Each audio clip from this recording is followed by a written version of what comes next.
Nama Mayor Jenderal TNI Maruli Simanjuntak mencuat disebut-sebut sebagai satu dari sekian kandidat Pangkostrat. Seperti diberitakan, jabatan Pangkostrat kosong sepeninggalan Letjen TNI Dudung Abdurrahman yang mengemban tugas baru sebagai Kepala Staf Angkatan Darat.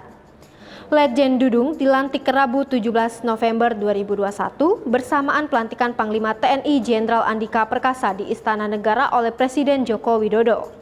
Lantas, nama Maijen Maruli disebut menjadi calon Pangkostrat pengganti Dudung.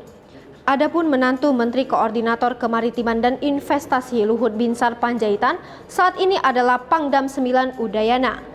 Ia belum lama dilantik dan pernah menduduki jabatan penting dalam Satuan TNI Angkatan Darat.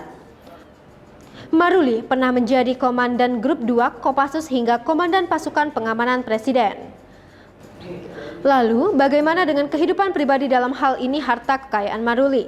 Dalam pelaporan di LHKPN, laporan awal saat menjabat dan pas Pampres periodik 2019 dengan tanggal laporan 18 Mei 2020, kekayaan Maruli mencapai 31.908.750.622 rupiah.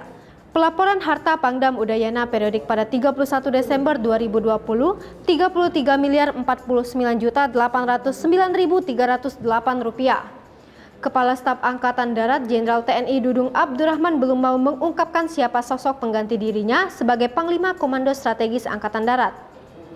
Menurut Dudung, hal itu akan dilaporkannya kepada Panglima TNI Jenderal TNI Andika Perkasa dan diteruskan kepada Presiden Joko Widodo. Hal itu disampaikan Dudung usai dilantik oleh Presiden Jokowi sebagai Kasat di Istana Negara, Jakarta, Rabu 17 November 2021 seperti diberitakan tribunnews.com. Hai pemirsa Sri Popo TV, jangan lupa komen, like, dan subscribe, serta